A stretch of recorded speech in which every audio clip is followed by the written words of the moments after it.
आज हमारे धर्मश्री के प्रांगण में मैं हमारे सभी पत्रकार बंधुओं का हृदय से स्वागत करता हूं।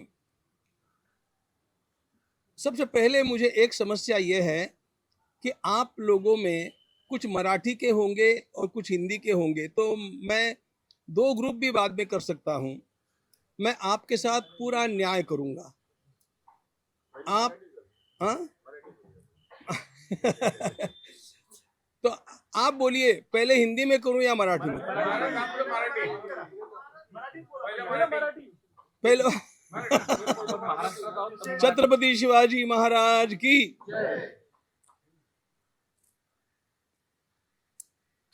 हमारे मराठी बंधुओं ने आग्रह किया है की मैं मराठी में बोलूं, म्हणून मी आधी मराठी मध्ये बोलणार आहे। फिर भी एक बात बतला देता हूं कि यदि कुछ हिंदी भाषा में ही चाहते होंगे, मैं मराठी का पूरा होने के बाद में उनके लिए भी समय दूंगा। आपको जितना समय चाहिए उतना मैं दूंगा।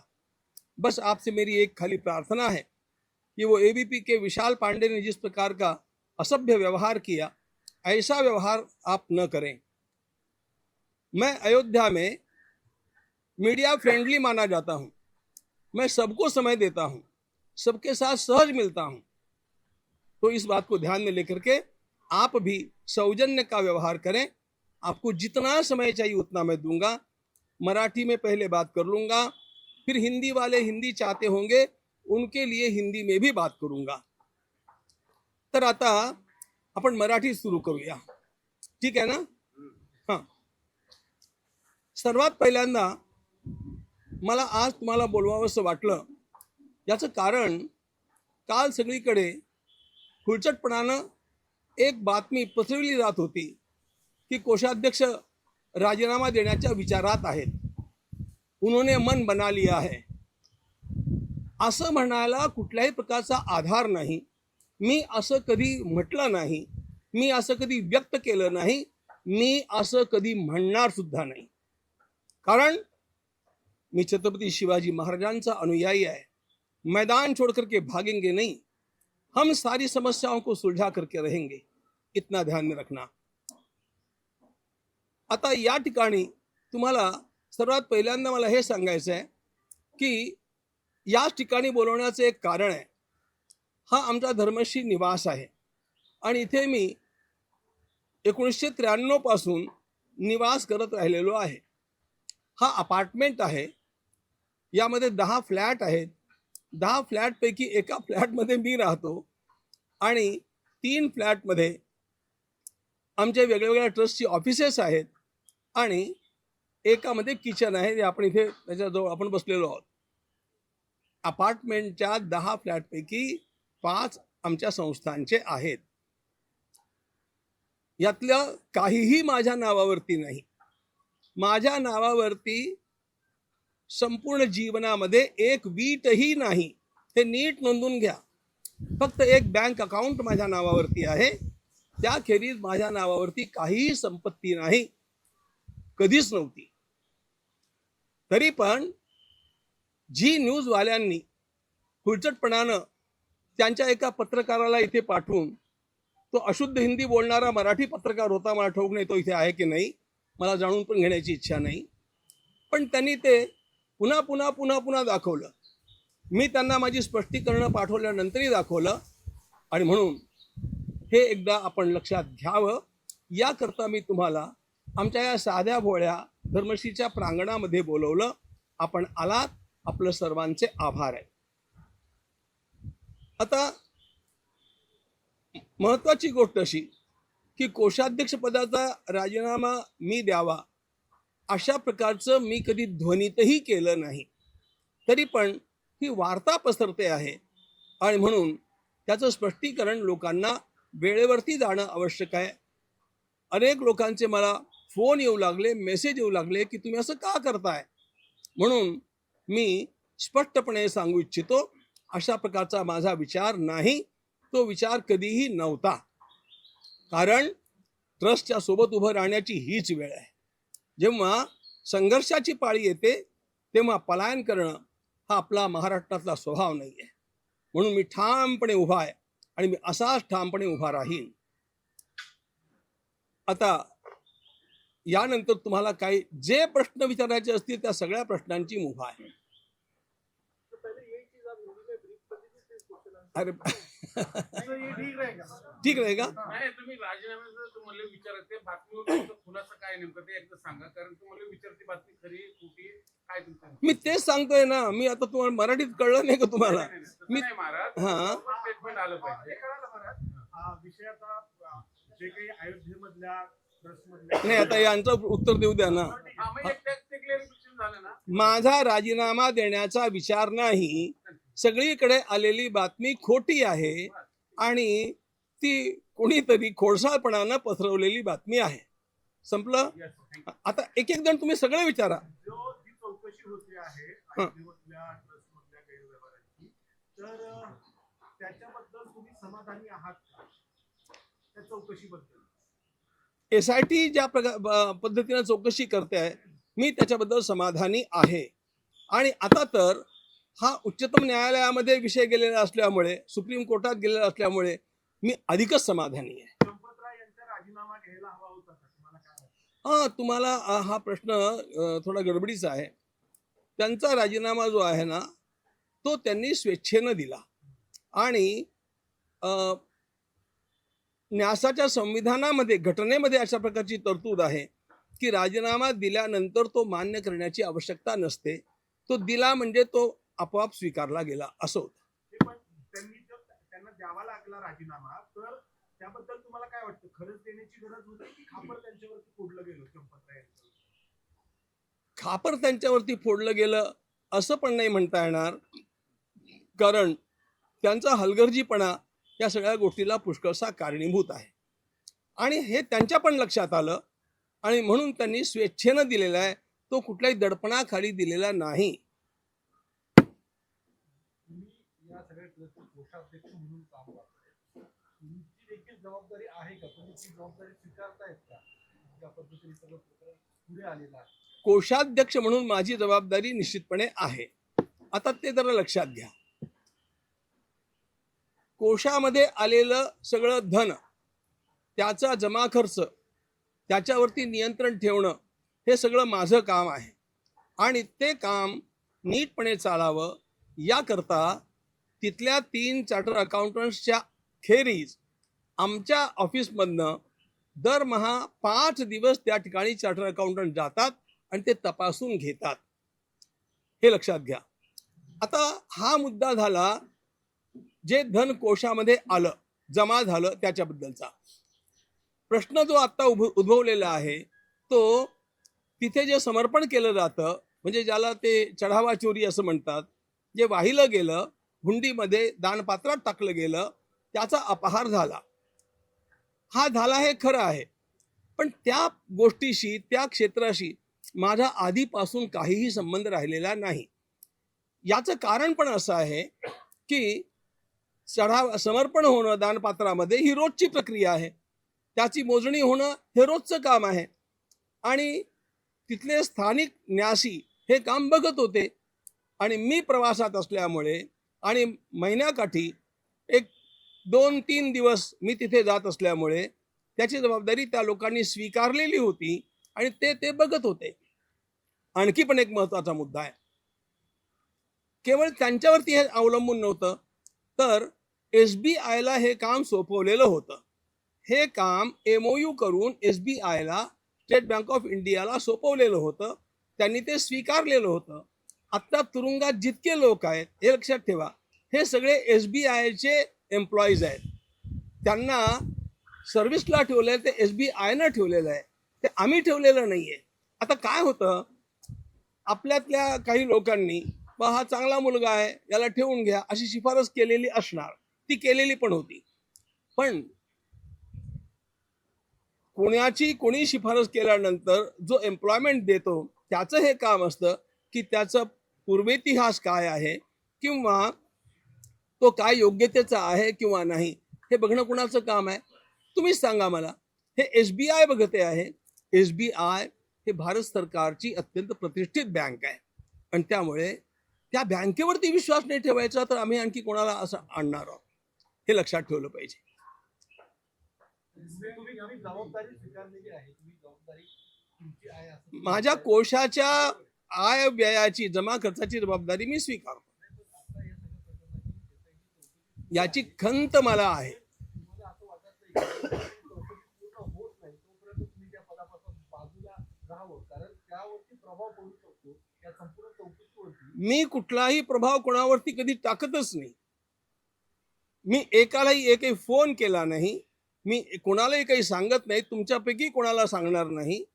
आणि माझी तरफदारी कोणी करावी अशी मला आयुष्यात कोणाकडनंही अपेक्षा नाही. मी नेहमी सत्याधिष्ठित आहे आणि सत्य हे स्वयंप्रकाशित असतं. महाराज तुम्ही आणि उलट सांगतो, आम्ही ह्याची चौकशी प्रभावित का करू? घडलेली जी गोष्ट आहे तो भगवान रामचंद्रांच्या सोबत केलेला गुन्हा आहे आणि त्यामुळे त्याची खंत आम्हाला आहे, त्याची वेदना आम्हाला आहे. त्यामुळे आम्हाला शर्मेनं मान खाली घालण्याची पाळी आलेली आहे. आणि त्यामुळे अशा गुंड लोकांची चौकशी होण्याकरता आम्ही त्याला प्रभावित करणार नाही. गुन्हेगार कोणीही असो ते धरले गेले पाहिजेत. त्यांची शुद्ध चौकशी झाली पाहिजे आणि त्यांना अधिकात अधिक दंड मिळाला पाहिजे. ही माझी प्रांजळ भूमिका आधीपासूनची आहे आणि त्यामुळे त्या चौकशीला प्रभावित मी करण्याचा प्रश्न येतच नाही.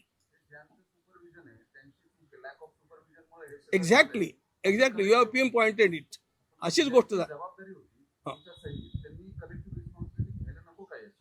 अगदी खरी गोष्ट आहे ना. आता मला तुम्ही हे सांगा, तिथल्या आमच्या न्यासींच्या वरती ही जबाबदारी होती. ते ढिले पडले, त्यांनी लक्ष दिलं नाही असं म्हणू आपण. SBI काय आहे? त्यांनी तिथे त्यांचे निरीक्षक रोज ठेवायला नको का? जेव्हा त्यांच्याकडे काम सोपवलेलं आहे.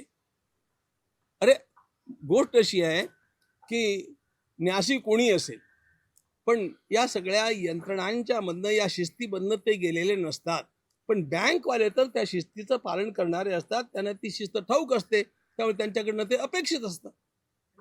याचाही विचार करा. बँकवाल्यांना वाटलं नसेल ना की मंदिरामध्ये चोरी होऊ शकते, रामाच्या मंदिरात ज्या रामाला सगळ्या देशातून देणग्या मिळाल्या. बँकवाले हे प्रवचनकार नाही आहेत, कीर्तनकार नाही आहेत. बँकवाले असतात आणि त्यामुळे कुठे काय काय होऊ शकतं हे समजा होणार नसलं तरी पण होऊ शकतं. अशा प्रकारे त्यांनी उभं राहिलं पाहिजे. तुम्ही ही आता दानपेटीतली मोजणी जी आहे हो. पैशांची ती सीसीटीव्ही अंडर होत नव्हती का? काय हे जे पैसे मोजले जायचे अहो, त्यांच्या employee कडनं, CCTVच्या अंडर होत होती. आता त्यावेळेस तुम्हाला कसं लक्षात नाही? ऐकून घ्या ना. मुद्दा तोच आहे ना साहेब. मी तेच सांगतो तुम्हाला. पण चोरी करणारे पण असे हुशार लोक काही निघाले की त्यांनी काही काही प्रसंगी CCTVच्या आड उभं राहून अशा प्रकारच्या गोष्टी केल्या. हे सगळं नंतर उघडकीला आलं. महाराज याच्यामध्ये CCTV वर एकूण ठेवण्याचं काम एकूण कोणाचं किती होतं? रक्कम चोरीला गेली? सोनं, चांदी, रोख रक्कम याची काही आकडेवारी आहे का आपल्याकडे? काय हे बघा, याची आकडेवारी जी अव्वाच्या सव्वा सांगण्यात येते ना, तो सगळा पराचा कावळा आहे. जे माझं व्यक्तिगत आकलन आहे त्या सगळ्या गोष्टी बघून त्याचं ड्युरेशन लक्षात घेऊन माझा व्यक्तिगत हा तुम्ही ऑथेंटिक धरू नका बरं का. अंदाज सांगतोय तुम्हाला प्रामाणिकपणानं. हा 3 कोटीच्या आसपास असला पाहिजे असं मला नीटपणे जाणवतं. त्याच्यामध्ये सोनं किती, चांदी किती? अरे कारण आता- काही माध्यमात 1400 कोटी गेल्याच्या अशा देखील बातम्या आहेत. या सगळ्या खोट्या आहेत. इतकं सोनं कोण टाकतं तिथे? स्वामी, तुम्ही कोषाध्यक्ष आणि चंपतराव यांच्याकडनं हलगर्जी झाली आता तुम्ही स्वतःच म्हणलेला आहात, पण त्यांच्याकडनं हलगर्जी झाली तशी तुमच्याकडनं पण त्यांच्या या कोषाध्यक्ष पदावर असून सुद्धा हिशोबाची तपासणी न व्यवस्थित केल्याबद्दल हिशेबाची तपासणीबद्दल हा प्रश्न नाही. हिशेबाची तपासणी उत्तम रीतीने चालू आहे. पण तरी त्याच्याबद्दल जे- तुम्ही जे- जे- चंपतराव ज्या- यांच्याबद्दल स्पष्ट भूमिका घेत नाही. जे कोशामध्ये आलं त्याचा संपूर्ण हिशेब आम्ही कधी म्हणून तुम्ही लेखी देतोय. आता ते सगळं मी मागवलंय, लिहून देतोय. त्याची जबाबदारी पूर्णपणे माझी आहे. पण ते बघतो. चंपतराय दोषी आहेत. चंपतराय केवळ नाहीये, त्या ठिकाणी चंपतरायजींनी पण ते काम अनिल मिश्रांच्या वरती सोपवलं. ते बघत होते आणि त्यांचा हलगर्जीपणा झाला. पण त्यांच्यावर सगळ्यांवर कंट्रोल ठेवण्याचं काम सर तुमचं होतं ना. हो. तुम्ही कोषाध्यक्ष होतात, मग तुमची पण हलगर्जीपणा नाही झाला का? मी सांगितलं ना, SBI जेव्हा ते करत आहे आणि आधीपासून मी ते बघितलेलं नाहीये. मान्य आहे, SBI करते, पण Technically- तुम्ही कोषाध्यक्ष आहात, टेक- तुमच्याकडे सगळं कंट्रोल आहे, तुम्ही हिशोब बघू शकत होता, प्रत्येकाला विचारू शकत होता. म्हणजे हिशेब तर मी चंपतराय बघतच होतो. पण चंपतराय यांची हलगर्जी झाली, त्यांना विचारू शकत होतात का हलगर्जी झाली, अनिल मिश्रा यांना विचारू शकत होतात का हलगर्जी झाली, पण तुम्ही त्यांच्याबद्दल स्पष्ट भूमिका घेतच नाही. त्यांनी काय, आणि तुमच्याबद्दल पण तुम्ही सांगत नाही की माझा दोष आहे म्हणून. त्यामध्ये माझी काही भूमिकाच नाही आहे. महाराज असं म्हणतात की आंदोलन व्यवस्थेत चित्रफित खाते अशी अवस्था होती का? अशी अवस्था काही दिवस त्या लोकांनी करून टाकली, स्थानिक महाराज, ट्रस्टीने. मुद्दा असा आहे, ह्या निधीचा वापर खासदार फोडण्यासाठी केला गेला इथपर्यंत आरोप झालेले आहेत. कशा करता? खासदार फोडण्यासाठी शिवसेनेचे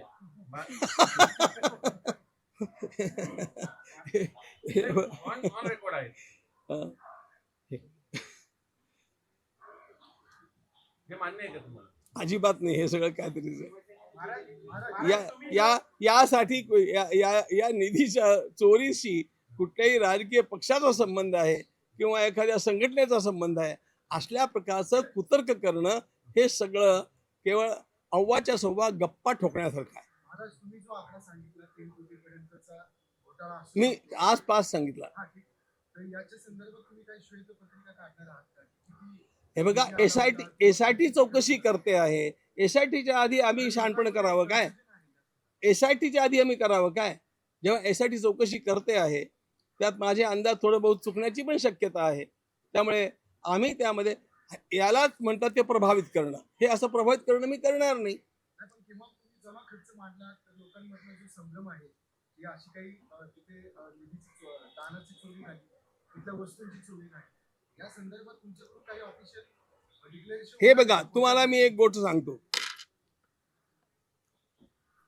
या सगळ्या प्रकरणामध्ये म्हणजे कशा प्रकारच्या पराच्या कावळ्या करण्याच्या गप्पा चालतात बघा. एक सुवर्णांकित रामचरित मानसाची पोथी होती, म्हणजे रामायणाची, आणि एक चांगले सुबक असे बनवलेले कावळा म्हणजे त्याला काकभूषिंडी, त्या रामायणात एक महत्व आहे. एक चांगला बहुमूल्य हार, रामाच्या पादुका ज्याच्यावरती रामाची पदचिन्ह अंकित आहेत, फार छान आहेत त्या. इतके दिवस ते मीडियामध्ये चाललं, ये कहाँ गया वो कहाँ गया, ज्यांनी ते दान केलं त्याच्याकडनं काहीतरी बदवून घेतलं आणि त्याला पण वाईट वाटण्याची स्वाभाविक गोष्ट होती. त्यांनी पण ते सांगितलं की वो कहाँ गया. आम्ही 22 तारखेला जेव्हा मीटिंग झाली, चुकलो मी, 6 तारखेला जेव्हा मीटिंग झाली त्या मीटिंगमध्ये 2926 अशा प्रकारच्या बहुमूल्य वस्तूंचं रजिस्टर सगळ्या प्रेस समोर ठेवलं. 2926, आणि ते सगळं ठेवून त्याने सांगितलं यातलं कुठल्याही पानाचा कुठलाही फोटो तुम्ही घ्या, तुम्ही तपासून बघा. सर्वांच्या समोर ठेवलं. आणि ज्या रामायणाच्या चोरीबद्दल गप्पा चालल्या होत्या ते रामायण तिथे आणून ठेवलं. ज्या बहुमूल्य हाराबद्दल चाललं होतं तो हार तिथे आणून ठेवला. ते काकभूषुंडी तिथे आणून ठेवले आणि रामाच्या त्या पादुका त्या पण तिथे आणून ठेवल्या. ज्यांच्याबद्दल चर्चा चालली होती अशा 4-5 वस्तू आम्ही आणून ठेवल्या आणि आवाहन केलं की ज्या दानदात्याला कुठल्याही प्रकारची शंका असेल हे लिहून दिलं बरं का. आणि प्रेसमध्ये पण मी सांगितलं त्यांनी यावं आणि खुशालपणे आम्हाला त्याने दान दिल्याचं सांगावं आणि ती वस्तू तिथे सुरक्षित आहे की नाही हे बघावं. मी तुम्हाला आणखी एक पत्र आता देतो आहे, ते आलं की नाही? हा, पत्र देतो आहे. किती, हा नंतर द्या, त्यात आहे ते सांगतो. इतका मोठा कांगावा केला गेला, नंतर मिळेल. इतका मोठा कांगावा केला गेला की सिंधी समाजानं 1-1 किलोच्या 200 चांदीच्या विटा दिल्या आणि त्या कुठे गेल्या, त्या मात्र त्याला आकडे फुगवून आणि असंच चाललं होतं सगळं रामायण. आम्ही सिंधी समाजाला एक पत्र लिहिलं, नाही सिंधी समाजाचं आम्हाला स्पष्टीकरण मागण्याकरता एक पत्र आलं. ते पत्र 26 जुलैला आलं, 26 जूनला आलं. त्याला 1 जुलैला आम्ही उत्तर दिलं आणि ते उत्तर मिळाल्यानंतर त्यांनी आम्हाला एक पत्र लिहिलं आणि त्या पत्रामध्ये वी आर टोटली सॅटिस्फाईड हे सांगितलं. त्यांनी एक क्लिप पण काढली, तुमच्याकडे ती आली असेल तर बघा. पण त्यामध्ये त्यांच्या अध्यक्षांनी सांगितलं, आम्ही ट्रस्टची क्षमा मागतो की आम्ही चुकून अशा प्रकारचं बोललो. आता फक्त आम्हाला एकदा सगळ्या 200 लोकांना रामाच्या दर्शनाकरता येण्याची परवानगी द्यावी. असं त्यांचं आलेलं पत्र मी तुम्हाला आता सगळ्यांना देतो आहे. त्याच्यात तुम्ही स्वतःबद्दल काय पाहता? तुमच्या याच्यामध्ये दोष आहे का, किंवा तुमची जबाबदारी, किंवा तुम्ही तुमचं काम नीट केलं नाही असं तुम्ही स्वतः मानता का? म्हणजे मी असं मानत नाही.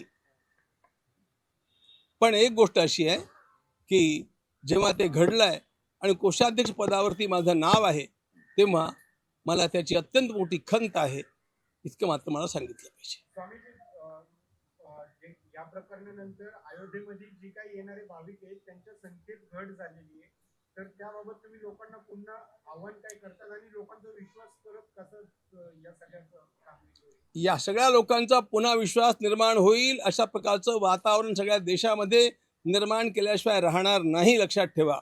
आत्ता पण जी काही तिथे आपल्याला घट झालेली दिसते ना, पावसामुळे निर्माण झालेल्या रस्त्यांच्या सगळ्या समस्या याच्यामुळे झालेली आहे. या असल्या गोष्टींचा परिणाम फारसा होत नाही. दानचोरीचा परिणाम होत नाही लोकांवर. झाला असेल, 5-1% झाला असेल, होणार नाहीच असं नाही म्हणतायत. पण तो लोकांना ती एकदम घटून गेली संख्या वगैरे वगैरे हे असलं काही होता नाही. स्वामीजी, क्या कहेंगे खास करके जो बैठक पार पडली एकदा मराठी की नाराजी व्यक्त करण्यात आली या सगळ्या कशाची झाल्या प्रकाराची. चोरीच्या संदर्भात जी काही घटना घडली त्यावर राष्ट्रीय स्वयंसेवक संघाने देखील नाराजी व्यक्त केली त्यांच्या बैठकीत. अरे नाराजी काय व्यक्त करायची आहे? मी तुम्हाला आता लिहून दिलेल्या पत्रकात तुम्ही वाचा. आणि आम्ही आमच्या ट्रस्टमध्ये पण हे सांगितलं आणि त्या दिवशी पहिल्या दिवशी प्रेस कॉन्फरन्समध्ये पण मी सांगितलं की आम्हाला धक्का बसला, आमच्या वेदना अत्यंत जास्त आहेत, आम्ही लज्जित झालो. आणि मराठीत बोलायचं तर आमची मान शर्मेनं खाली जाण्यासारखी स्थिती झालेली आहे. त्यामुळे नुसती नाराजीचा प्रश्न नाही आहे, हा अतिशय मोठा अपघात अशा प्रकारचा झाला आहे, तो रामाच्या ठिकाणी व्हायला नको होता आणि त्या ठिकाणी आम्ही जबाबदार असताना झाला. त्यामुळे त्याचे दोषी आम्ही आहोत. आम्ही प्रायश्चित्त केलं पाहिजे आणि याचं परिमार्जन करून आम्ही या सगळ्या गोष्टींची पुनरावृत्ती कधीच होणार नाही अशा प्रकारचं आदर्श राम मंदिर उभं करून दाखवलं पाहिजे. ही सुद्धा जबाबदारी आता आमची. तुम्ही राजीनामा देणार का? हा? तुम्ही राजीनामा देणार का? प्रायश्चित्त म्हणून राजीनामा देण्याची अजिबात आवश्यकता नाही, मी तो देणार नाही. काय घेणार? पायचित्र स्वरूप काय असेल तुमचं? प्रायश्चित्तातली पहिली गोष्ट अशी आहे, आम्ही आमच्या ज्या काही चुका तिथे घडलेल्या असतील त्या सगळ्या चुका पुन्हा घडणार नाहीत याची व्यवस्था करणं. त्या व्यवस्थेला आम्ही लागलोय. ऐकून घ्या. काय करणार आहे? आपल्याकडून काही चुकलं असेल तर आपण त्याचं प्रायश्चित्त करतो, म्हणजे स्वतःला त्रास करून भेटतो काहीतरी. मी त्या दिवसापासून माझं जपजाप वाढवलेलं आहे रामाकडे क्षमा याचना करण्याकरता. आणि दुसरी गोष्ट सांगतो, आत्ता त्या ठिकाणी नको मुझे आवश्यक नाही. ओके ओके ओके ठीक आहे, तुमच्या सोयीकरता ठीक आहे, मला त्रास होत नाही. महाराज देवाच्या दरबारात ऐकून तर घ्या, मला एक उत्तर ऐकून घ्या. ऑडिट होणार नाही. ऐकून तर घ्या ना, एका गोष्टीचं उत्तर घ्या. आणि त्या ठिकाणी अनुष्ठान चालू आहे रामायणातल्या विशिष्ट मंत्रांच्या पाठाचं. आणि तिथे रामाच्या परिसरात, मंदिराच्या परिसरात आणि परिसरात इतके सगळे लोक बसणार नाहीत म्हणून बाहेर अशा प्रकारची सगळी आम्ही अनुष्ठानांची व्यवस्था केली आहे. कारण अशा प्रकारच्या कुठल्याही अपराधाकरता क्षमा याचनासाठी विष्णू सहस्रनामाचे पाठ, रामाचे पाठ, रामरक्षेचे पाठ ही सगळी प्रायश्चित्त सांगितलेली आहेत, ती आम्ही करतो. या प्रायचित्यामुळे चोरांची मानसिकता बदलणार आहे का मुलाची? जी चोरी केली त्याची. चोरी एक वृत्ती आहे, एक प्रवृत्ती आहे, विकृती आहे. या असल्या पाठ केल्याने त्यांची प्रवृत्ती बदलणार आहे का? मुळात आपल्याला सिस्टम एकदम स्ट्रॉंग केली गेली पाहिजे. मी सांगताना पहिल्यांदा हे सांगितलं की आम्ही आमची सिस्टीम स्ट्रॉंग करणं हे पहिलं परिमार्जन आहे.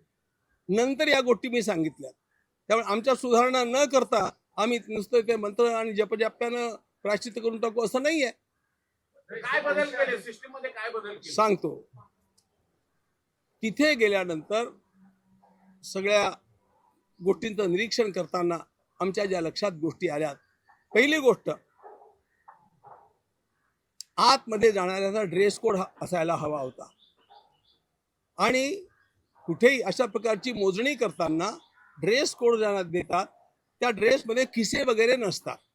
त्यामुळे खिसे नसलेला त्या ठिकाणी ड्रेस कोड आम्ही लागू केला. पहिली गोष्ट. कुठल्याही प्रकारे कुठल्याही कोपऱ्यामध्ये असलेला CCTV कॅमेरा बंद करता येणार नाही किंवा त्याच्या आड उभं राहून काही करता येणार नाही, ते आम्ही व्यवस्थित केलं. दुसरी गोष्ट, तिसरी महत्वाची गोष्ट सांगतो तुम्हाला. हे सगळं जे चाललं होतं ना, चोरी मारीचं कांड, त्याला एक फार मोठं कारण झालं होतं. तिथे टेबलावरती बसून, म्हणजे टेबल खुर्चीवरती बसून टेबलावरती कॅश काउंटिंग होत होतं. याचा गैरलाभ कसा घेता येतो? एखादं बंडल अशा प्रकारे घेतलं आणि टेबलाच्या खालीच खिशात टाकलं, अशा प्रकारचं होतं. ते सगळं बंद करण्याकरता आम्ही सतरंजा टाकून सतरंजावरती मोजणं चालू केलं. आणखी पण एक गोष्ट आहे, त्या सगळ्या मोजणीच्या वेळेला ट्रस्टच्या वतीनं 2 लोक आणि SBIच्या वतीनं 2 लोक हे तिथे कायम असतील आतमध्ये, अशा प्रकारची सगळी व्यवस्था आम्ही केलेली आहे. बाहेर पडणाऱ्या प्रत्येकाची झडती घेणं, झडती हा शब्द थोडा जास्त हे आहे, चाचपणी घेणं म्हणू आपण. नाही, मी शब्द फक्त सांगतोय, ते आम्ही करतोच आहे. तर येताना आणि जाताना त्यांची झडती घेऊन तपासणी करून मग त्यांना सोडणं, हे सगळे आम्ही सुरू केलेले आहे. महाराज तुम्ही सांगितलं CCTV बंद होते, असं तुमचे बोलण्यात नाही आलं. बंद नव्हते राव, मी ऐकून घ्या ना. तुम्ही जसं आता म्हणतात की राजीनामा देण्याचा प्रश्नच नाही, पण SITने पण कोषाध्यक्ष पदाची जबाबदार व्यक्ती म्हणून दोष त्यांच्या रिपोर्टमध्ये ठेवला, तर तेव्हा राजीनामा देणार का? विचार करेन. SITचं म्हणणं काय ब्रह्मवाक्य नसतं. I will have my own से. SITला ते प्रूव्ह करावं लागेल. नाही महाराज, तुम्ही आता बिल्डिंगचे भैया रुको ना, ये मेजॉरिटी है यहाँ, लोकशाही मैंने कहा ना, मैं आपके लिए हिंदी में पूरी बात करूँ. सब्जेक्ट नेशनल है, उसके लिए हम नेशनली मैं तैयार हूँ. अभी इनसे पूछ लो, मराठी बंद कर दो. अभी मैं हिंदी में बोलता हूँ. अभी आप पूछिए. महाराज जी क्या कहेंगे? अभी कोई मराठी में नहीं पूछेगा. हाँ, जो आरोप लगे, चंदा चोरी के आरोप लगे, जिसके बाद SIT हुई और चंपत राय जी ने इस्तीफा भी दिया. आपको, आपके बारे में भी कहा जा रहा था कि आप नैतिकता के आधार पर इस्तीफा दे रहे हैं. क्या उसमें सच्चाई है, इसके बारे में बताओ. मैंने आज सब आप लोगों को इसलिए याद किया कि कल पूरे देश के मीडिया में कोषाध्यक्ष ने भी इस्तीफा देने का मन बनाया है, ऐसी वार्ता आने लगी. इसके कारण अनेक लोग आहत भी हुए, मुझे मैसेज और फोन भी आने लगे. ये वार्ता निराधार है. किसी प्रकार से भी इस्तीफा देने का, त्यागपत्र देने का विचार भी मैंने अपने मन में लाया नहीं है, न उसकी मैं आवश्यकता अनुभव भी करता. क्या कारण रहे इस तरह की जो भूल हुई भगवान श्री राम के मंदिर में? पूरी श्रद्धा और आस्था का विषय है पूरे हिंदू समाज का. अपने श्रद्धा के लिए लोगों ने अनेक परिश्रम दिए, जान दी, तन मन धन से वो भगवान श्री राम के मंदिर के लिए लड़ रहे थे.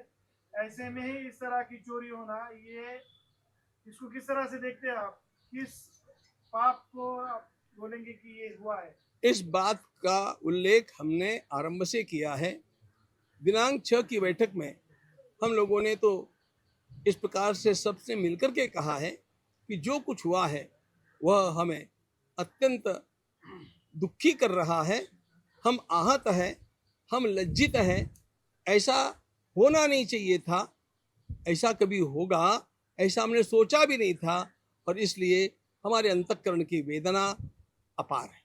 आपको नहीं लगता स्वामी जी कि ये राम भक्तों की आस्था पे जो कुछ भी हुआ एक बड़ी चोट है और इसको वापस से रिवाइव करना काफी मुश्किल निश्चित रूप से ये राम भक्तों की आस्था पर चोट है और श्रद्धा के ऊपर यह किया गया एक षड्यंत्र है और इसको दूर करने में समय लगेगा, ये बात निश्चित है, लेकिन वो दूर हम करेंगे। कैसे करेंगे? ये हमारा दायित्व है। कैसे करेंगे? उसके लिए जो व्यवस्थाएं हैं, इन व्यवस्थाओं को पहले बदलना पड़ेगा, उनमें सुधार लाना पड़ेगा। मैं उस दिन से इन सब बातों में लगा हूं और वहां पर ये सब जो घटना घटी, इसके जो ढिलाई थी, शिथिलता आ गई थी, उस शिथिलता को दूर करना आवश्यक था।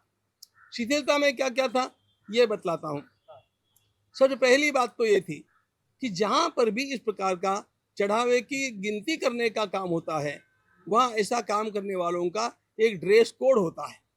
उन लोगों को एक विशिष्ट वेश परिधान करना होता है जिनमें जेब नहीं होती है और जाते आते समय उनकी जांच होनी चाहिए, जिसको फिस्किंग बोलते हैं, वो होना चाहिए। वो नहीं होता था, कभी कभी होता था, वह हमने अब रोज कंपल्सरी कर दिया है। ड्रेस बदल गए, उनका फिस्किंग आरंभ हो गया, जाते आते दोनों समय हो गया। तीसरी एक महत्वपूर्ण बात थी, मैंने ये देखा कि ये गिनती जो होती थी टेबल के ऊपर होती थी और टेबल के ऊपर नोटों को रख करके यदि कोई कुर्सी पर बैठा है तो एक आध बंडल निकाल करके अपने जेब में डाल लेना ये स्वाभाविक और उसके लिए सहज हो जाता है।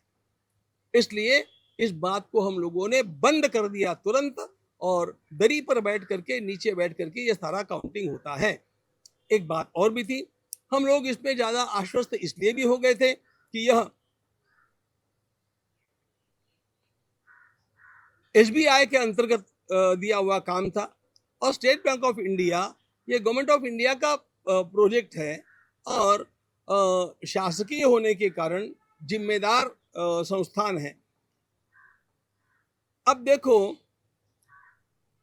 वहां पर गिनती करने वाले जो लोग हैं, उनमें से जो लोग आज जेल में हैं, वे भी और बाकी भी सभी जो एम्प्लॉयज है वो एसबीआई के हैं, वे ट्रस्ट के एम्प्लॉयज नहीं हैं। तो जब मैं किसी को एम्प्लॉयमेंट देता हूं तो वह उसके लिए योग्य है कि नहीं, ये देखना किसका काम होता है बोलो। ये उन्होंने किया नहीं। अच्छा, वहां पर रोज कम से कम 2 लोग तो भी ऑब्जर्वेशन के लिए होने चाहिए थे। बाकी लोग गिनती कर रहे हैं, लेकिन गिनती करने वालों को ऑब्जर्व करने वाले भी तो कोई होते हैं ना। अरे हमारे कोई मंत्री, प्रधानमंत्री या मुख्यमंत्री बात कर रहे होते हैं, वो अपनी बात में हैं, लेकिन उनकी सुरक्षा के जो लोग होते हैं वो चारों ओर निगरानी करते हैं। उसी प्रकार वहां पर भी कुछ हो नहीं रहा है ना, इतना ऑब्जर्व देखने मात्र वाले कुछ लोग होने चाहिए थे। अब हमने एसबीआई के 2 और हमारी ओर से 2 ऐसे 4 लोगों की व्यवस्था वहां पर कर दी है। चंपत राय जी से चूक हुई ऐसा आपने मराठी में जब आप संबोधित कर रहे थे आपने कहा, तो क्या और भी लोग जिम्मेदार हैं या फिर चंपत राय जी को ही पूरा इस तरीके से जो सब है बलि का बकरा बनाते हैं? नहीं देखो, चंपत राय जी की असावधानी हुई ये तो मैंने कहा है, लेकिन चंपत राय जी ने भी यह काम हमारे दूसरे न्यासी जो अनिल मिश्रा जी डॉक्टर रहे, उनके लिए सौंपा हुआ था और वो इस काम को देख रहे थे, उनके द्वारा भी यह असावधानी हो गई। आपके इस्तीफे की जो बात हुई, तो आप जी, आपके इस्तीफा की जो न्यूज आई कि आप इस्तीफा देने के मन में है आपके, उसको आप सीधे खारिज कर रहे हैं? मैं उसको सिरे खारिज कर रहा हूँ। है, ये झूठ है, ये अनावश्यक है और ये इस स्थिति में योग्य ही नहीं है। आपको नहीं लगता कि आपके पद पे बने रहने से जो एसआईटी की जांच है उस पर प्रभाव पड़ेगा या उस पर प्रभावित होगी? सत्य की खोज के लिए जो कोई जांच जहां भी कर रहा होगा, मैंने आज तक किसी भी स्थान पर उनको प्रभावित करने का प्रयास नहीं। वहां पर भी सब लोग इस बात को जानते हैं कि मैं कभी भी जांच को प्रभावित नहीं करूंगा, क्योंकि जांच करने वाले उन लोगों की जांच कर रहे हैं जिन्होंने राम जी के साथ द्रोह किया है, राम भक्तों के साथ द्रोह किया है। हम भी तो चाहते हैं कि ये जांच अच्छी होनी चाहिए और जो लोग इसमें अपराधी है उनको दंड भी मिलना चाहिए। अब तक की जो जांच हुई एसआईटी की, उसको लेकर आपकी क्या विचार है? देखिए, एसआईटी का अंतरिम रिपोर्ट हमारे पास आया, पूरा रिपोर्ट हमारे पास नहीं आया है। अंतरिम रिपोर्ट जो आया है उसको हमने ठीक से देखा है और हमें ऐसा लगता है कि उनकी जांच सही दिशा में चली है। अगर एसआईटी में आपका नाम आता है हाँ। दोषी करके, तो क्या आप नैतिकता के आधार पे आप इस्तीफा देंगे? मैं एसआईटी से पूछूंगा कि ये क्यों किया है, इस्तीफा काय को दूंगा। अगर ये आपके तो ऊपर- ये एसआईटी न्यायालय नहीं होता है, एसआईटी जांच कमेटी होती है, ये न्यायालय में बोलने के विषय होते हैं। आप प्रायश्चित करेंगे, क्या प्रायश्चित करेंगे? हाँ देखो, सबसे पहला किसी भी भूल का प्रायश्चित ये होता है कि जो भूल हो गई वो कभी दोहरानी नहीं चाहिए। तो किसी भी प्रकार इस प्रकार की चढ़ावे की चोरी अथवा किसी भी प्रकार का अपहार वहां पर नहीं होगा, इसके लिए कड़ी व्यवस्था करना यह हमारा सबसे पहला आवश्यक कदम है और हमने उसको उठाना आरंभ भी किया है। क्या क्या किया है मैंने आपको बतलाया। दूसरी बात, व्यक्तिगत रूप से मुझे कुछ प्रायश्चित करना चाहिए, वो मैं रोज अपनी पूजा में कर रहा हूँ, रोज उसके लिए विशिष्ट जप और स्तोत्र पाठ आदि मैं कर रहा हूँ। तीसरी बात, जिस स्थान में ये कुछ हुआ वहाँ आपके भगवान का यह अपराध है और इसलिए वहाँ के पापक क्षालन के लिए और हमारे इस दोष के पाप के परिमार्जन के लिए हम लोगों ने वहाँ पर अनुष्ठान आरंभ किए हैं, जिसके लिए लगभग आप समझेंगे 70 पंडितों की व्यवस्था की है। ये वहां पर बैठ करके और कुछ मंदिर परिसर में और कुछ बाहर ऐसे बैठ करके उसका अनुष्ठान अब 10 दिनों तक चालू रखेंगे। चढ़ावे की रकम जो है तो बड़े आंकड़े सामने आ रहे हैं, लेकिन आपको क्या लगता है कितने चढ़ावे की रकम जो है चोरी हुई? ऐसा है, बोलने वाले के भी जिह्वा में कोई हड्डी तो होती नहीं है, कितनी भी बड़ी बड़ी बकवास कोई भी कर सकता है, लेकिन ये सारे आंकड़े झूठ हैं। जहां तक मेरा आकलन है ये गलत भी हो सकता है क्योंकि एसआईटी का अभी रिपोर्ट आना है, लेकिन जहां तक मेरा आकलन मैं आप लोगों से बतला सकता हूं वो 3 करोड़ के आसपास होना चाहिए, ऐसा मुझे लगता है। स्वामी जी, इस पूरे मामले में जब से ये मामला पूरा सामने, इस पर राजनीति भी खूब हो रही है, विपक्ष हो, कांग्रेस हो या फिर और पार्टियां हो, समाजवादी पार्टी, काफी कुछ बयानबाजी आरोप प्रत्यारोप कर रहे हैं, उसको लेकर न्यास क्या सोचता है आप? हमारे देश का दुर्दैव ये है कि बात चाहे मंदिर की हो, चाहे खेल की हो, चाहे और किसी भी क्षेत्र की हो, उसको राजनीति में घसीट लिया जाता है और उसको राजनीतिक रंग दे दिया जाता है। अब ये तो मामला ऐसा है कि इसका राजनीतिक लाभ उठाने के लिए लोग चारों ओर से प्रयास करेंगे, अपने अपने पिल्लों को छोड़ेंगे, उनके द्वारा कुछ बुलवाएंगे, एक इकोसिस्टम तैयार करेंगे और जनमानस को प्रभावित करने का प्रयास अवश्य करेंगे। वही चल रहा है, ऐसा मेरा स्वयं का आकलन। आप आज महाराष्ट्र में है, महाराष्ट्र में भी उद्धव ठाकरे ने एक राम रक्षा नाम का बड़ा आंदोलन छेड़ा हुआ है, पूरे महाराष्ट्र राज्य में अलग अलग जगहों पर जाएंगे, उनको क्या आप सलाह देंगे, उन्हें क्या सीखेंगे? मैं सुनो, मैं भगवान की कृपा मानता हूँ कि उनको राम रक्षा ये शब्द तो भी याद आया। मैं इतना ही परामर्श दूंगा कि भैया राम रक्षा एक बार कंठस्थ कर लो, शुद्ध बोल करके दिखाओ और बाद में निश्चित रूप से इस प्रकार का कोई भी आंदोलन करना है तो करो, हम भी आप आकर के आपको शुभकामना देंगे। एक बार हाँ, ये बड़ी मछली छोटी मछली ये शब्द है ना, ये आप लोगों के कॉइन किए हुए शब्द हैं और प्रचलित शब्द होते हैं। एसआईटी को निश्चित करने दीजिए बड़ा कौन है छोटा कौन है। मंदिर में आने के लिए श्रद्धालु कम हुए हैं क्या? और जो दान चढ़ावा चढ़ाते थे उसकी जो रकम है वो कम हुई है क्या? और तीसरा बात, जो कर्मचारी वहाँ पे गिनने के लिए थे उन्होंने लगभग 30 लोगों ने काम छोड़ दिया है, इसके ऊपर क्या कहेंगे? ऐसा है, 5-10% आने की संख्या में कम होना या चढ़ावे में कम लगना ये स्वाभाविक है। उसमें केवल ये कारण नहीं है, उसमें मुख्य कारण आने की संख्या में कम होने का कारण ये बरसात का वातावरण भी है। आप लोग जानते हैं इसमें प्रवास करना कितना कठिन है, कैसे, अरे मुंबई पुणे हाईवे इतना जाम होता है तो वहाँ तो इतनी व्यवस्थाएं भी नहीं है, इसलिए उससे वो प्रभावित है। कुछ % इसके कारण वो हो सकता है। चढ़ावे का जो मामला है उसमें बहुत कोई कमी आई है ऐसा लगता नहीं है। अच्छा, जो जो चंपत राय को सामने आकर स्पष्टीकरण देना चाहिए। चंपत राय जी लिख करके स्पष्टीकरण दे रहे हैं, सामने आकर मीडिया के सामने आकर अब ये उनसे पूछना चाहिए आपको। महाराज जी एक नहीं, मैं क्या बताऊं, एक स्टेटमेंट ऐसा भी आया मैं भी कहूंगा कि उनको आकर के जैसे मैं बैठा हूं ऐसा बोल करके देना चाहिए। महाराज एक स्टेटमेंट ऐसा भी आया है कि हिंदू का पैसा हिंदू के पास ही गया है, तो बाकी जो उनको मिर्ची क्यों लगे, इसको आप कैसा देखते हो? देखिए, ये हिंदू का पैसा और किसी का पैसा ऐसे मैं देखता नहीं हूं। मुझे स्वयं को पता है कि इसमें केवल हिंदुओं का पैसा नहीं है, हमारे मुस्लिम भाइयों ने भी इसमें दान दिया है। मैं औरों की बात क्यों कहूं, मेरे गांव के मैं बेलापुर का हूं, वहां पर मेरे गांव के मुसलमान भाइयों ने मुझे मस्जिद में ले जा करके और बिल्कुल मस्जिद के इंटीरियर में ले जा करके जय श्री राम के नारे लगा करके 51,000 रुपए दिए थे। और भी मैं ऐसे जानता हूं, लेकिन ये तो मैं फर्स्ट हैंड आपको बोल रहा हूं। इसलिए ये हिंदू का पैसा और हिंदू ऐसा इसमें विचार नहीं कर, राम भक्तों का ये धन है, ये चढ़ावा राम भक्तों का है और रामद्रोहियों ने ये खाया है, इसलिए उनको दंड मिलना चाहिए। इसमें हिंदू की बात मत लाइए। ये आपने कहा कि रामद्रोहियों ने ये किया है, हाँ। इसकी जो नियुक्ति है हाँ, वो किसने की? SIT ने की, गलती हो गई, SBI ने की, SBI ने की।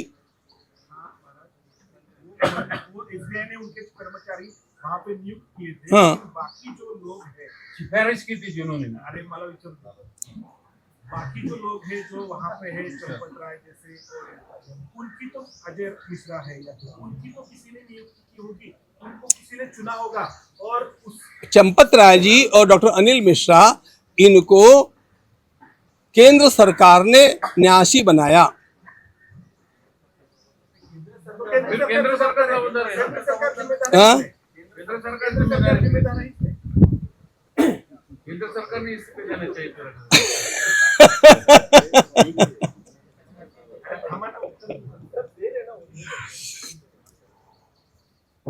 आप कहीं का संबंध कहीं तो भी जोड़ रहे हैं। हाँ, केंद्र शासन ने जिस विश्वास के साथ इन सब लोगों को नियुक्त किया है, उस विश्वास का पालन करने का इन लोगों ने प्रयास किया और उसमें कुछ असावधानी हो गई। इसके लिए केंद्र सरकार को जिम्मेदार ठहराना बिल्कुल गलत बात है। क्या आप समझते हैं एकता ही बदल रही है? एक जन बोलो। केंद्र सरकार ने जानकारी ली क्या और प्राइम मिनिस्टर नरेंद्र मोदी जी से बात हुई क्या इस मामले में?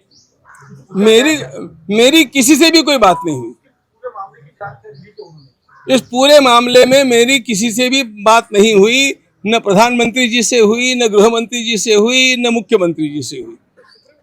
क्योंकि मैं इन सब बातों में, देखो, मैं मेरे स्टैंड पर पक्का हूं, मुझे किसी के सिफारिश की आवश्यकता नहीं है और इसलिए मैंने किसी के साथ बात भी नहीं की। सर, इस आश्रम के बारे में आप कुछ खुलासा करना चाहते हैं? बोलो। हाँ, अच्छा, वो, हाँ, यहाँ पर जो धर्मश्री नाम का मेरा निवास है, यहाँ दुर्दैव की बात यह है, देखो, पत्रकार शत्रु नहीं होते हैं। पत्रकार, हम तो उनको सबको मित्र समझते हैं, लेकिन कम से कम झूठ का संरक्षण नहीं करना चाहिए, यह हम सबका धर्म है। जी न्यूज़ के पत्रकार ने यहाँ पर आकर के और ये सब बाहर से दिखा करके कहा कि कितने बीघे में कोषाध्यक्ष का बंगला है और उसमें क्या क्या भरा हुआ है, और उसने उसको एक आलीशान बंगले का रूप दे करके और ढाल दिया। मैंने आपको यहाँ पर इसलिए बुलाया कि आप देख लीजिए, यह 10 फ्लैट का एक अपार्टमेंट है, उनमें से 5 फ्लैट हमारे हैं, उनमें से एक में मैं रहता हूँ, एक गेस्ट हाउस है और 3 अलग अलग हमारे जो ट्रस्ट है उनके कार्यालय हैं। अब वो कितना सिंपल है आप स्वयं देख सकते हैं, आपको सबको बैठाने की व्यवस्था भी मेरे पास नहीं है। अब ये जो बात है, इसके साथ साथ और एक बात, ये मुख से कहना हमें अच्छा नहीं लगता है, लेकिन आप लोगों ने मेरे ऊपर ये बारी लाई। इसमें से कुछ भी मेरे नाम पर नहीं है, मेरे नाम पर मेरी प्रॉपर्टी के रूप में ईंट का टुकड़ा भी नहीं है, केवल एक बैंक अकाउंट मेरा है इसके अलावा मेरे नाम पर न सोना, न चांदी, न भूमि, न कोई फ्लैट, कुछ भी नहीं है। इतना ध्यान में रखिएगा। अच्छा, मैं आपको एक बात और बतलाना चाहता हूं। मैं ये बोलता भी नहीं, लेकिन जी न्यूज के संचालकों को मैंने सारी जानकारी देने के बाद भी जब उनके द्वारा वो चालू रखा गया तो मुझे बोलना आवश्यक हो गया कि ये लोग गैर जिम्मेदार लोग हैं, ये असत्यभाषी लोग हैं। स्वामी जी, और न्यास के प्रति ये आश्रम की बात कही आपने। आश्रम एक- हाँ? आश्रम किसके नाम पर, ट्रस्ट किसके नाम पर, ट्रस्ट पे आप विश्वस्त है कि नहीं? यहां पर देखो, जो मैं अध्यक्ष हूं, श्री कृष्ण सेवा निधि ये एक ट्रस्ट है, संत ज्ञानेश्वर गुरुकुल ये दूसरा ट्रस्ट है, और महर्षि वेदव्यास प्रतिष्ठान ये तीसरा ट्रस्ट है। तीन ही ट्रस्ट पे आप है, मतलब मैं हूं। इनडायरेक्टली प्रॉपर्टी आपके नाम होनी चाहिए ना। कैसे हो सकती है ट्रस्ट के नाम पर भी तो आपके ऐसा? तुम्ही असं करता काय? दूसरा है। नाही, तुम्ही असं घोळ करू नका। एक सवाल ऐसा है हाँ।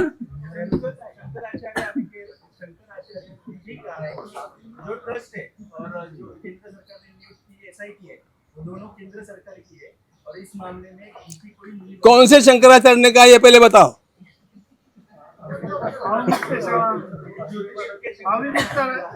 वो न ज्योतिषपीठ के शंकराचार्य है और न वो इस प्रकार की भाषा करने के अधिकारी है। क्यों नहीं है बतलाता हूं। राम मंदिर के निर्माण से लेकर के उन्होंने आज तक इसी प्रकार से राम मंदिर का विरोध किया है। राम मंदिर के पक्ष में वो कभी भी बोले नहीं हैं, और वे नरेंद्र मोदी जी के, हमारे माननीय प्रधानमंत्री जी के इतने घोर विरोधक है। मैं आपकी जानकारी के लिए बतलाता हूं, जब मोदी जी काशी में पहली बार खड़े हुए तो ये लोग वहां पर जाकर के और गली गली में घूम करके मोदी जी के विरोध में प्रचार कर रहे थे, और किसी प्रकार उनको हराया जाए ऐसा अभियान उन्होंने चलाया था। तो ये सब राजनीति करने वाले लोग हमें धर्म सिखाएंगे क्या? कांग्रेस भी इसके ऊपर सब जगह पे आंदोलन कर रही है, इसके ऊपर आप क्या कहेंगे? उन लोगों को दूसरा कोई काम बचा ही नहीं है बेचारों, उनको कोई पूछता भी नहीं है। और दूसरी बात ऐसी है कि पहले उनको ये हम लोगों को दिखाना चाहिए, हम लोगों को मतलब आप लोगों को, पूरे देश को दिखाना चाहिए कि उन्होंने राम मंदिर के लिए क्या किया। जिस भगवान श्री राम को उन्होंने काल्पनिक करार कर दिया सुप्रीम कोर्ट में, जिन भगवान राम को उन्होंने अस्तित्व ही नहीं है ऐसा कह दिया, राम सेतु का विरोध जिन्होंने किया, जय श्री राम कहने वालों को हरामखोर जिन्होंने कहा, और जिन लोगों ने कार सेवकों के ऊपर लाठियां और गोलियां चलाई, उन लोगों को इस बारे में बोलने का नैतिक अधिकार बिल्कुल नहीं है। महाराज, आपने कुछ दिन पहले कहा था कि जिनको RSS पता नहीं है वो लोग बीजेपी में आ रहे हैं, और इसकी वजह से जो शुद्ध प्रवाह है वो मैला हो रहा है, इस तरीके के कुछ आपने कहा था। उस विषय का आज कोई संबंध नहीं है भैया, लेकिन कहा था आपने इसलिए लेकिन ऐसा है, वातावरण इस प्रकार का दूषित बनता जाता है। राजनीति का प्रभाव, और राजनीति जहां से आरंभ हुई वहां पर भी कभी कभी हो जाता है, ऐसी संभावना हो सकती है। बीजेपी में बाहर के जो लोग आए हैं, अभी बीजेपी की चर्चा करने के लिए बैठे, राम मंदिर की चर्चा। नहीं नहीं, चढ़ावे में जो सोना चांदी, अरे आपने बीजेपी के ऊपर बात कही थी, तो आपका ये कहना है कि बाकी पार्टी से जो लोग बीजेपी में आ रहे हैं उसकी वजह से बीजेपी अशुद्ध हुई है, कुछ मात्रा में। कुछ मतलब उसके ऊपर एक सवाल उपाय क्या करना चाहिए अभी? बाहर के लोगों को आने देना ये चाहिए? उनको सोचना चाहिए, मेरा काम है क्या? चढ़ावे में स्वामी जी, न्यास से जुड़ा हुआ एक सवाल है। एक CEO की एप्लीकेशन मंगाई गई है, ये क्या व्यवस्था है? वेरी गुड, आपने बड़ा ठीक ऐसे प्रश्न पूछने चाहिए जी। ऐसा है। क्या व्यवस्था है? देखो, एक बात बताते हैं, किसी भी काम को, और विशेष रूप से किसी बड़े काम को अच्छी तरह चलाना होगा तो ट्रस्टियों पर निर्भर रह करके काम चलता नहीं, क्योंकि ट्रस्टी उनके उनके कार्य के कारण, उनके बड़े नाम के, ए भैया आप धूप में क्यों खड़े, आप तो छाया में आ जाए पीछे वाले। हाँ, मुझे अच्छा नहीं लगता कोई धूप में खड़ा है। हाँ, तो ऐसे जो बड़े बड़े नाम होते हैं उनका अपना अधिकार होता है, इसलिए वे न्यासी होते हैं। लेकिन day to day and moment to moment ये काम कहीं पर भी कोई न्यासी नहीं कर सकता है। वो करेगा तो किसी के माध्यम से करेगा। अब वो ये सारे कामों को निगरानी से व्यवस्थित देखने के लिए कॉम्पिटेंट अथॉरिटी कोई चाहिए, उसी का नाम सीईओ होता है। तो इस प्रकार का सीईओ रखा जाए और उनके हाथ में ये सारा काम सौंप दिया जाए, यह हम लोगों का आग्रह गत 2-2.5 वर्षों से रहा है। वो हो नहीं पाया, लेकिन अब हम उसको करेंगे और उसके लिए भी, उसका चयन करने के लिए भी एक 3 लोगों की समिति बनाई है, जिसमें निवृत्त न्यायाधीश है, लेफ्टिनेंट जनरल है निवृत्त, और हमारे शिरडी के संपूर्ण मंदिर को सुव्यवस्थित करने वाले हावरे जी हैं। ये 3 लोग मिलकर के हम लोगों को 3 लोगों का चयन करके नाम भेजेंगे, उन 3 में से हम चयन करेंगे। इसकी एलिजिबिलिटी क्या होगी? क्या जो सीईओ होगा, जो एप्लीकेशन दे सकता, कौन दे सकता है ये एप्लीकेशन? जो आपने लगाया कोई भी दे सकता है। वो उन्होंने केवल एक रखा है, वो ग्रेजुएट होना चाहिए और उसको व्यवस्थापन का कुछ अनुभव होना चाहिए। वो उनका आपको और राम भक्त होना ये उपलब्ध है। राम मंदिर में चोरी का कोशिश समझी साजिश है। राम मंदिर में चोरी कैसे हुई? कोशिश समझी साजिश है। कोशिश समझी साजिश है कि ये राम मंदिर में हुई चोरी है। जहां कहीं भी 2 आदमी इकट्ठे आकर के किसी का जेब की कतरते हैं ना, वो भी एक साजिश होती है। तो इतनी बड़ी चोरी हो गई तो साजिश है, लेकिन यह साजिश वो चोरों की साजिश है, बड़े लोगों की साजिश नहीं है। इससे कुछ असर हुआ है क्या? जो चढ़ावा में जो सोना, जेवरात और चांदी जो आती थी, वो आना बंद हुआ है क्या? बंद नहीं हुआ है, आ रहा है। और दूसरा, लगभग 30 कर्मचारियों ने काम छोड़ दिया है। उनको वेतन, जो काम कर रहे हैं उसके मुताबिक वेतन नहीं मिल रहा है, ऐसा उनका आरोप है। क्या कहेंगे? देखिए, ये मुझे भी लगता है 15,000 का वेतन उसको आप देंगे और उसके सामने रोज लाखों रुपयों की गिनती करेंगे, तो और दिन भर का काम उसको 8 घंटे करना पड़ेगा, तो एसबीआई को इसका विचार करना चाहिए। महाराज, कृष्ण मंदिर पर पैसा जल्दी होना चाहिए, आपको क्या लगता है? वहां पर भी मैं उपाध्यक्ष हूँ, क्या लगता है आपको? वो हो जाएगा। आप लोग अच्छा वातावरण निर्माण करो ना, ये वातावरण को बिगाड़िए मत। मेरा कहना ही सुनिए, नहीं, पत्रकार भी तो भारत के नागरिक है, पत्रकार भी तो भगवान के भक्त है, पत्रकार भी तो सज्जन होते हैं, और इसलिए हम अपेक्षा रखते हैं कि आप लोग नेगेटिव दिशा में मत जाइए। अब चोरी दिखाना जरूरी है, चोरों को सजा मिलनी चाहिए, इसका आग्रह रखना भी जरूरी है, लेकिन इसके कारण देखो क्या होता है, हमारे यहाँ पर एक गड़बड़ी हो जाती है। कैसे बतलाता हूं आपको। हमारा विपक्ष है ना, वो मोदी जी का विरोध करते करते भारत का विरोध करने लग जाता है, एक पार्टी का विरोध करते करते देश का विरोधी बन जाता है। वैसे आप चोरों का विरोध कीजिए, लेकिन राम भक्ति का विरोध मत कीजिए, राम भक्तों का विरोध मत कीजिए, जो सेवा प्रामाणिकता से उनका विरोध मत कीजिए। हम लोगों को अभी भी बहुत काम करना है, इसलिए let us have some positive goal in front of us and work with all confidence. Supreme Court ने इस मामले को लेकर अगली सुनवाई अगले सोमवार को रखी है। अच्छी बात है। सीरियस दिख रही है सुप्रीम कोर्ट, तो क्या कहेंगे? नोटिस इशू किए? अरे भैया, उच्चतम न्यायालय को सीरियस होना ही चाहिए, ये मामला सीरियस होने जैसा है, इसलिए मैं इसका स्वागत करता हूँ। महाराज, आप हिंदू धर्म के अभ्यासक हो, आपको क्या लगता है भगवान के घर में इस तरह से चोरी करने वाले चोरों को हिंदू धर्म के अनुसार क्या शिक्षा होनी चाहिए, क्या दंड होना चाहिए?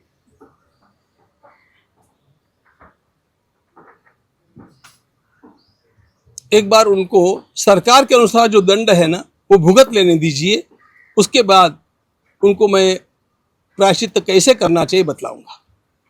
बुलडोजर कार्रवाई हुई नहीं, ऐसा आरोप विपक्ष लगा रहा है।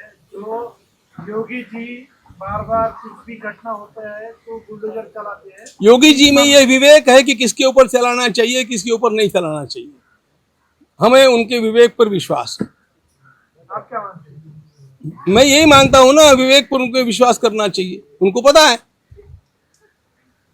आप सभी का बहुत बहुत धन्यवाद।